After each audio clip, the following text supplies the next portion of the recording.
Hey, this is Mike Johnston, and I want to start doing some news updates about business related topics and things that are important to you as a business.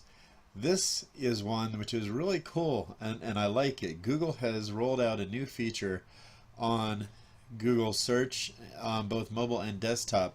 It's fact checking. And there's some things that you need to know though. If you're someone as a content marketer or a content producer, such as like you have a news site and you produce a lot of news related content, you're marketing that content in order to get an audience. So as a news publisher, you are in a sense every bit as much a content marketer as someone who is trying to sell a product online and is using content to promote that product.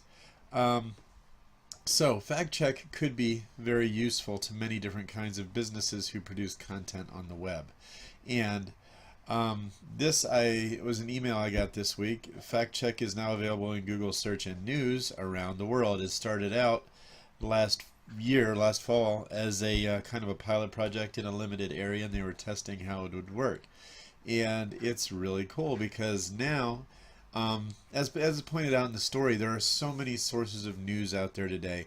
And personally, I'm right now trying to find a way to bring together crowdsourced news from live video, which is, there's a billion people out there probably with a mobile device in the world now, and the mobile devices for most part all have a camera.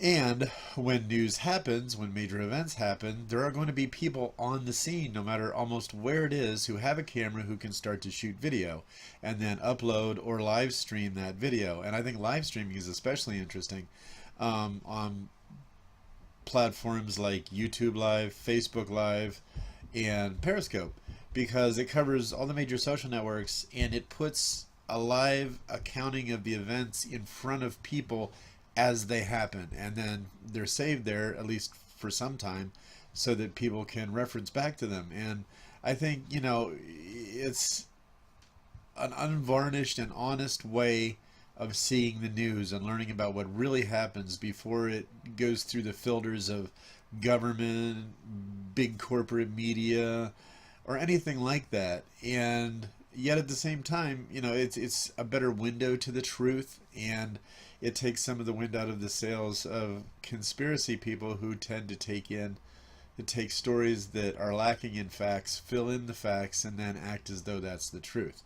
And then sometimes it turns out to be the truth, but quite often it doesn't. Okay, so having a live video of everything that happens in the world almost as it happens or shortly after it happens is probably a great way to make sure that we as information consumers always have the truth, or as close to it as we can get.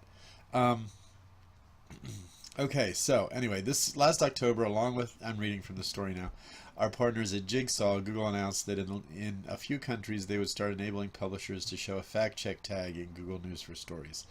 This label identifies articles that include information fact checked by news publishers and fact checking organizations. Then they give some screenshots here from a mobile device, Google search in a mobile device.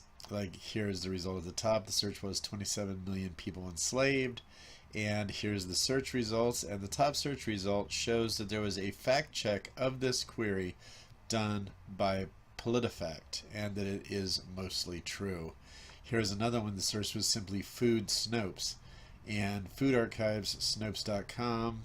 And these just shows food checks, which is a more general sort of search, looking for results from a specific fact-checking organization. So the search is on a topic such as food, and then using a specific organization, and it gives you a carousel of results like that. And that's another thing with crowdsourced news, because you're kind of just out there and you're sort of seeing what the person holding the mobile device wants you to see.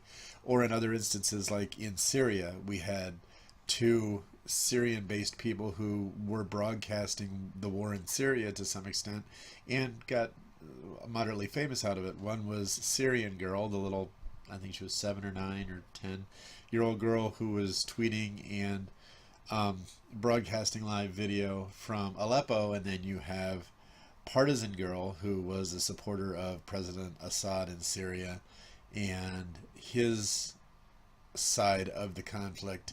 And they were both posting, and she was doing mostly commentary video and stuff like that, and the little girl was doing more live video and stuff. And she was on the other side because she was out there in the rebel territory. But now how do you fact check these people? You know, because there's just the live video feed, which is showing you something. Then there are people in the area who may be eyewitnesses who are giving you their opinion of what happened. And then you have the major media channels and, you know, U.S. channels and channels from whatever country it happened in who may be giving different interpretations of something. And I think that this is a way to kind of, you know, beyond what you can see and deduce yourself from watching various news sources, it's a way to kind of cut through and have somebody else do the work for you. And as long as it's a reliable fact-checking organization, which is I'm sure another question that could come up, to get to the heart of the matter and find out what the truth really is. And of course you would expect that the fact-checking organizations are also going to be making use of the same resources that you have in terms of crowdsourced video and reporting in order to come to their fact-checked conclusions. I did the 27 million people enslaved search on Google on my computer just to see if it would work, and it does work. So you can fact check by PolitiFact and click on that, and it will show you the result. I didn't do the other one, but let's do that quick here. Let's see what happens if I do that, because I wasn't quite understanding it. So let's say Syria, and then Snopes. Let's see how that comes up. Oh, Snaps. Okay. Snopes. Didn't do that very well. Okay, top stories. Fact check. The White House admits Syria missile attack was a publicity stunt to make Trump look good. Okay. United States launches missile attack. Fact check, fact check. And you can come down here and just search Snopes on the topic of Syria and see various questions that have already been fact checked by Snopes. So that is, I think, a very handy tool to have available as we go into a bigger, more crowdsourced world where we can get information from the site, like, you know, more in-depth and more, you know, kind of current, because normally when an event happens it takes a while to get a news crew there, unless it's something that happened to go on where the news crew was standing. You know, there's always that gap in there, whereas with people on the scene you don't have that gap. You have the people that are there just pulling out their camera and starting to take pictures. So the gap between event and reporting is down to almost nothing. And that's why I think it's much better to help to figure out the actual facts of things. However, if you have a site where you post news-related content, you might want to also be aware that it doesn't just magically happen. Okay, this information won't be available for every search result, and there may be search result pages where different publishers checked the same claim and reached different conclusions. Again, just more tools to help you try to find your way through to the truth. These fact checks are not Google's and are presented so people can make more informed judgments. Exactly. Even though differing conclusions may be presented, we think it's still helpful for people to understand the degree of consensus around a particular claim and who's agreeing with it. I'm sure the Russian governments agree with the Russian government position. The United States government, for the most part, agrees with the United States government position. And yet, you know, maybe one of the children who was harmed in the gas attack has an entirely different opinion. And it might be great to bring that opinion into the conversation, as opposed to just sitting there and consuming what we are fed over the TV through major corporate media outlets. At least that's my opinion. I've been a fan of alt news, and to some extent a part of creating alt news since it came to be, since I started out as a writer before I started doing any of this. So it's something that I really care about, and I think that crowdsourced video and other kinds of reporting, but video is the most immediate, live video, are really going to change the whole game. But anyway, so for publishers to be included in the fact-checking feature, they must be using the schema.org claim review markup. And that's something that many people don't even use schema markup at this point, even though it's been around for a little while now and it has a great benefit on your position in search results. A lot of people still don't use it, and that you should. And also, let me know in the comments below if you would rather I do these news reports as a live stream so that we can have a conversation. Let me know. I mean, I like to do live streams, and if I do these that way, then we could have an actual conversation. I think it might make it more interesting. I mean, might be cooler if we could do phone calls, but I don't have that technology yet. I may get it if people like this. But this is a story that might have flown under the wire, and I think it's an important one for a lot of people. So anyway, for publishers to be included in this feature, they must be using the schema.org claim review markup on the specific pages where they fact check public statements. So that's if you are a fact checker, you need to use the schema markup for that purpose. And maybe that's something else you'd like to do. Maybe you'd like to be a fact checker. Maybe you already are and you have a website and you try to fact check these kind of things. This is something for you. Or you can use the Share the Facts widget developed by the Duke University Reporters Lab and Jigsaw. Only publishers that are algorithmically determined to be an authoritative source of information will qualify for inclusion. Finally, the content must adhere to the general policies that apply to all structured data markup, of course. And there you have it. So that's really an interesting update from Google, and something that I think will be really useful as we go forward in this grand experiment. And I could plug my new site, which is not quite done yet. And also, if you have ideas of how we could improve this, let me know in the comments. I'd really appreciate it, because I'd like to know how people would actually make use of this. The site as it is right now is brand new, and I haven't really done much with it. It's called Socialist, and it's done as S0CIALI5T.com, because the socialists had that name. But don't think of socialist like politically, think of social list.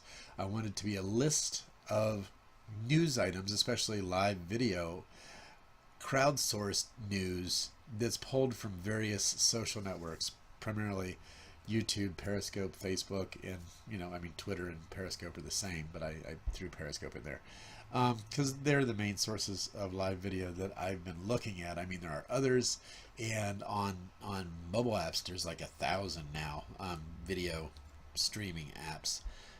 However, it's the big ones and the more ones where news related stuff might appear that I was concentrating on.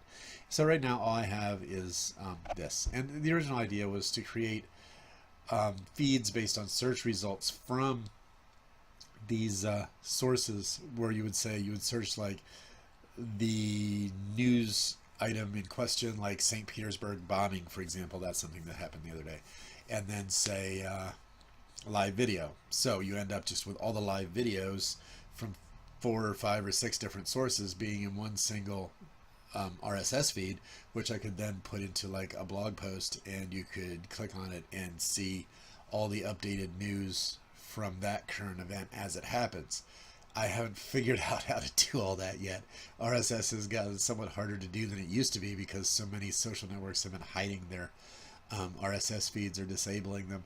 And Google search can't pull results from Facebook directly because they turned off the fire hose and stuff, and it's a bit of a problem. However, but that's what it's supposed to be. And I mean, I can open this up as a membership site. I hadn't really yet, but I can, so that people can contribute. I'm building a couple different sites, and to address different things, and I would like to get people to participate. So if you want to participate, leave me an email below, and I'm probably going to put some sort of social component on there so that people can join, or at least become contributors in some way. Anyway, thanks for watching. That's the update for the Google fact checking app, and keep watching.